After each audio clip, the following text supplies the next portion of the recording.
मित्रों नमस्कार। पिछले भाग यानी भाग नंबर 7 में हमने नियम नंबर 24 तक की बात की थी। आज मित्रों आगे पेश है नियम नंबर 25। मोटी हेडिंग है, अगर आपको किसी पर भरोसा नहीं है तो उसके साथ सौदा ना करें। यह बहुत आसान नियम है। हम ऐसे लोगों के साथ सौदा नहीं करते हैं जिन पर हमें भरोसा नहीं होता है। बात स्पष्ट है और इसमें कंपनियां, कारपोरेशन, सरकारें भी शामिल हैं। और हम भरोसा क्यों नहीं करते हैं? क्योंकि उनसे जुड़ी कोई न कोई बात हमें खटकती है या हमारे मन में चेतावनी की घंटी बजा देती है। हो सकता है कि ये संकेत स्पष्ट नज़र आ जाएं, लेकिन अक्सर ऐसा नहीं होता है।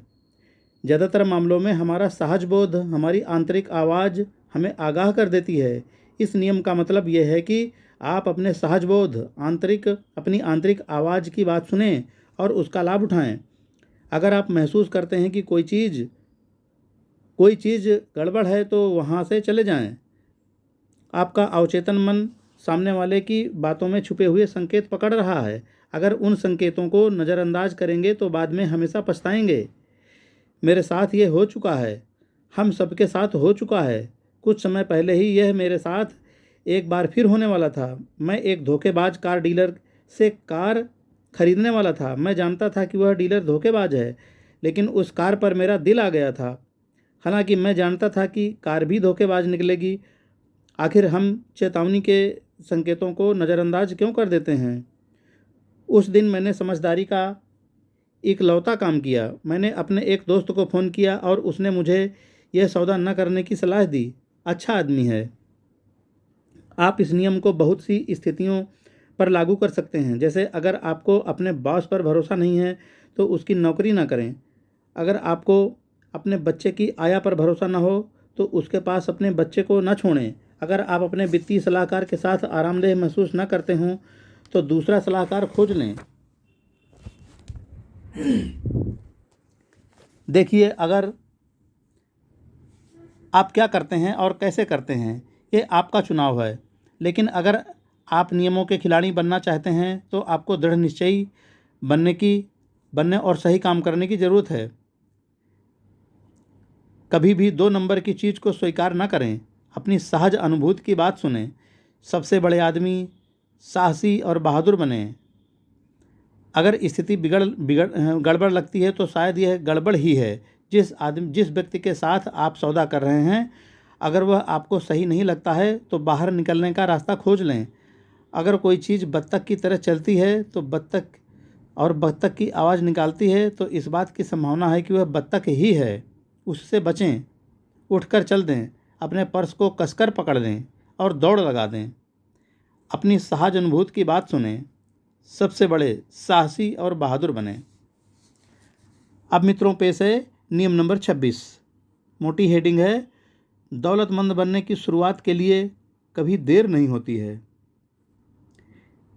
कई बार यह यकीन करना बहुत आसान होता है कि ज़िंदगी हमें जो ताश के पत्ते देती है, हमें उन्हीं से खेलना होगा। या यह कहना, ओह देखिए, मुझे 25 साल की उम्र से ही अपनी पेंशन योजना में निवेश करना चाहिए था। अब बहुत देर हो चुकी है। लेकिन हम जिस चीज़ को चाहें वह बदल सकते हैं और दौलतमंद बनने की शुरुआत के लिए कभी देर नहीं होती है। दोबारा नियम 1 को देखें। कोई भी पैसे बना सकता है। इसमें आपकी उम्र या समय का कोई बंधन नहीं होता है। इसमें तो सिर्फ इस बात की ज़रूरत है कि आप दौलतमंद बनने पर अपना पूरा ध्यान केंद्रित कर लें। इसके बाद स्थितियां अपने आप ऐसी बनने लगेंगी कि आपको ज़्यादा कुछ करने की ज़रूरत नहीं होगी। जाहिर है, अगर आप ब्रह्मांड की मूलभूत चीज़ों से ज़्यादा कुछ पाना चाहते हैं तो उसके लिए आपको ज़्यादा मेहनत करनी पड़ेगी। बहरहाल, अपने ध्यान को केंद्रित करके आप पहियों को गति दे देते हैं और समृद्धि को अपनी ओर आकर्षित करने लगते हैं। यदि यह कोई लुभावना दावा नहीं है, यह तो शाश्वत सत्य है। आप अपनी एकाग्रता को बदल लें, इतना ही काफ़ी है। आप कितने ही लंबे समय से किसी गलत राह पर, जैसे गरीबी या असफलता की चाल चल रहे हों, दिशा बदलने में बहुत बड़े परिवर्तन की ज़रूरत नहीं पड़ती है। सही दिशा में हमेशा पहुंचा जा सकता है, भले ही आप इसे कितने ही समय पहले छोड़ चुके हों। बहुत देर जैसी कोई बात नहीं होती है। कुछ हद तक यह समुद्र में चलने वाले जहाज़ की तरह है। आपको रुकने के लिए बहुत ज़्यादा जगह की ज़रूरत हो सकती है, लेकिन दिशा बदलने के लिए ज़्यादा जगह की ज़रूरत नहीं पड़ती है। बस स्टीयरिंग व्हील पर कुछ डिग्री का अंतर ही काफ़ी होता है। इस तरह कुछ मील बाद आप एक बिल्कुल अलग दिशा में पहुंच जाते हैं। ज़्यादातर चीज़ों की तरह समृद्धि हासिल करने के लिए भी टिपिंग पॉइंट होता है। जब आप दाईं या बाईं तरफ कुछ डिग्री जोड़ देते हैं तो दिशा में होने वाला परिवर्तन चक्रवृद्धि के रूप में बढ़ता चला जाता है। निवेश करने के लिए भी कभी ज़्यादा देर नहीं होती है, चाहे वह शेयर हो, पेंशन हो, उत्कृष्टता हो, गुणवत्ता हो, स्वयं हो, जीवन हो। जागरूक और उत्साहित बनकर हम निष्क्रियता और उदासीनता से बच जाते हैं। जो बुढ़ापे का नज़रिया है, मेरे ससुर मेरे लिए हमेशा प्रेरणा स्रोत रहे हैं। उन्होंने 75 साल की उम्र में नया बिजनेस शुरू किया, वह भी कोई ऐसा वैसा पुराना बिजनेस नहीं, बल्कि एक नई टेक्नोलॉजी में, जिससे 50 साल के ज़्यादा लोगों के दिमाग चकरा जाते हैं। बहरहाल अगर आप सोचते हैं कि बहुत देर हो चुकी है तो शायद हो चुकी है। रहस्य यह है कि ऐसा कभी न सोचें। अगर आप सोचते हैं कि आप आसानी से हार मान सकते हैं तो शायद आप ऐसा ही करेंगे। ऐसा कभी न सोचें। देखिए, हम पैसे बनाने के लिए इस पुस्तक में एक साथ हैं, कुछ आपके लिए और कुछ मेरे लिए। मैं पूरी ताकत से अपना काम कर रहा हूँ ताकि आपकी समृद्धि को बढ़ाने में आपकी मदद कर सकूँ। अगर आप सोचते हैं कि उम्र, लिंग, जाति, योग्यता आदि की कोई बाधा है तो आप पराजय की मानसिकता बना चुके हैं। पूर्वाग्रहों को छोड़ दें और मुझ पर भरोसा करें। दौलत की शुरुआत के लिए कभी देर नहीं होती है, इसी समय शुरू कर दें। निवेश करने के लिए कभी ज़्यादा देर नहीं होती है, चाहे वह शेयर हो, पेंशन हो, उत्कृष्टता हो, गुणवत्ता हो, स्वयं हो अथवा जीवन हो। मित्रों, नियम नंबर 26 पूरा हुआ। अब आ जाइए नियम नंबर 27 में। बचपन में ही बचत शुरू कर दें। अगर आपके लिए देर हो चुकी है तो अपने बच्चों में यह आदत डालें। ठीक है, बचपन से बचत शुरू करने में आपको बहुत देर हो चुकी है। अगर अतीत में नहीं लौट सकते हैं, लेकिन आप बेशक अपने बच्चों को इस सिद्धांत का महत्व सिखा सकते हैं। मैं यह सुझाव नहीं दे रहा हूं कि बचत करने के लिए गरीबों की तरह जिएं।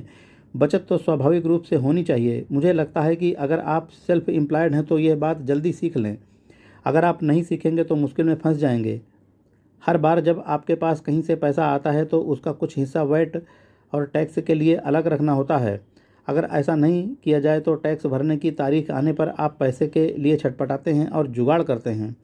इसलिए सेल्फ एम्प्लॉयड लोग पैसा अलग रखने की आदत सीख लेते हैं। अगर टैक्स की आवश्यकता से ज़्यादा पैसा अलग रख दिया जाए तो बचा पैसा आपकी बचत बन जाता है। स्पष्ट रूप से 1, 2, 4 असफल होने के बाद इसकी आदत डालना बहुत आसान हो जाता है। मुझे लगता है कि इसके लिए कोई आंकड़ा याद रखना ज़्यादा आसान काम है ताकि आपको उसके बारे में ज़्यादा न सोचना पड़े। मेरा खुद का आंकड़ा 50% है। मुझे जो भी आमदनी होती है उसका आधा सेविंग अकाउंट में डाल देता हूँ। इसके बारे में मुझे सोचना नहीं पड़ता है।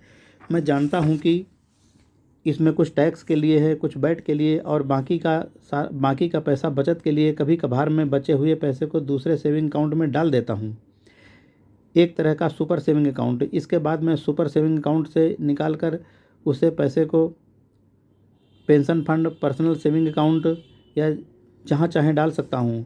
मेरे लिए यह बचत करने का आसान तरीका है। इसके बारे में मुझे ज़्यादा सोचना नहीं पड़ता है। मैं यही तरीका अपने बच्चों को सिखाता हूँ। जेब खर्च में से आधा खर्च करो और आधा बचा लो। मुझे उम्मीद है कि उन्हें यह तरीका आसान लगेगा। इससे बचत करना उनकी आदत बन जाएगी और जब वे कॉलेज में कहीं और जाएंगे तो आड़े वक्त के लिए उनके पास पैसा होगा। मैं सचमुच सोचता हूँ कि काश मैंने बचपन में ही बचत शुरू कर दी होती और मुझे ऐसा करना सिखाया गया होता। बहुत से समृद्ध लोगों का कहना है कि बहुत छोटी उम्र में ही उन्हें दौलत का प्रबंधन सिखाया गया था। वह समृद्धि हासिल करने का अनिवार्य हिस्सा लगता है। मैं अपने बच्चों को पैसे के बारे में सीखता देखकर मंत्रमुग्ध हूँ। ऐसा लगता है कि खर्च करने या बचत करने में आनुवंशिक रुझान की भूमिका महत्वपूर्ण होती है। आप अपने सभी बच्चों को जेब खर्च में समान धनराशि देते हैं, लेकिन एक बच्चे को बचत करना आसान लगता है जबकि दूसरा बहुत फिजूल खर्च होता है तथा कुछ भी नहीं बचा पाता, और तीसरा तो दोनों ही तरह से पैसे पर ध्यान नहीं देता है। मैं इस बात पर बहुत यकीन करता हूँ कि बच्चों के लालन पालन में उनके मूलभूत दोषों को सुधारा जाना चाहिए। दूसरों को दोष देने से कोई ज़्यादा फायदा नहीं है, आपको ही इसे बदलना होगा। मुझे जिम्मेदारी लेनी होगी और खुद को प्रशिक्षित करना होगा। स्पष्ट रूप से यह सुव्यवस्थित बनने पर भी लागू होता है। अब नियम नंबर 27 पूरा हुआ। मित्रों, अब आ जाइए नियम नंबर 28 में। हेडिंग है, यह समझ लें कि पैसे की ज़रूरतें जीवन की अव्यवस्थाओं के अनुसार बदलती हैं। फिर से, यह समझ लें कि पैसे की ज़रूरतें जीवन की अवस्थाओं के अनुसार बदलती हैं। कुछ संस्कृतियाँ जीवन की विभिन्न अवस्थाओं में अलग अलग लक्ष्यों और रणनीतियों की सलाह देती हैं। उदाहरण के लिए 20 साल तक की उम्र बचपने, मूर्खता और पढ़ाई लिखाई की होती है। 20 से 35 साल की उम्र शादी करने और परिवार बढ़ाने की होती है।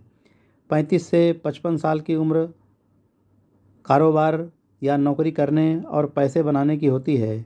उसके बाद का जीवन आध्यात्मिक चिंतन, मनन तथा रिटायरमेंट का होता है। आपकी वित्तीय आवश्यकताएं समय के साथ बदलती रहती हैं। सब कुछ इस बात पर निर्भर करता है कि उस वक्त आपका जीवन किस पड़ाव पर है और आप अपनी जीवन शैली में कौन से विकल्प चुनते हैं। परिवार बढ़ाते समय ज़्यादा पैसे की ज़रूरत होती है, लेकिन शायद यही वह समय है जब आप वित्तीय मुश्किलों का भी ज़्यादा अच्छी तरह मुकाबला कर सकते हैं। बच्चों के कॉलेज पहुंच जाने पर आपको यकीनन बहुत से पैसों की ज़रूरत होती है, वरना बेचारे बच्चों के पास हर शाम को स्टूडेंट यूनियन बार में उड़ाने के लिए पर्याप्त पैसा नहीं होगा। रिटायरमेंट के दौरान वे आपका खर्च एक बार फिर कम हो सकता है, जब तक कि आप सारा पैसा दुनिया की महंगी सैर पर नहीं उड़ाना चाहते हैं। इस नियम का उद्देश्य आपसे यह जांच करवाना है कि आप कहाँ हैं और आपकी ज़रूरतें कितनी हैं, और यह बताना भी है कि आपकी ज़रूरतों को प्रभावित करने वाली परिस्थितियाँ बदलती और बदलेंगी। आपको परिस्थितियों के परिवर्तन को ध्यान में रखना होगा। इसे दिमाग में रखकर आगे की योजना बनाने से लाभ होगा। मान लें आप अपने सारे अतिरिक्त पैसे का निवेश किसी दीर्घकालीन योजना में करते हैं। ऐसे में अगर आपको अचानक पैसे की ज़रूरत पड़ जाए, जैसे अपने प्रसव के लिए या छुट्टियों में दुनिया की सैर करने के लिए, तो आपका पैसा फंसा रहेगा। इस बारे में अच्छी तरह सोच विचार करें और प्रभावित आवश्यकताओं तथा सिद्धांतों का अनुमान लगाएं। फटाफट जवाब दें, आप जीवन में कहाँ हैं, आपको कितने पैसों की ज़रूरत है, आपके लिए अगला पड़ाव क्या है, तब आपको कितने पैसों की ज़रूरत होगी।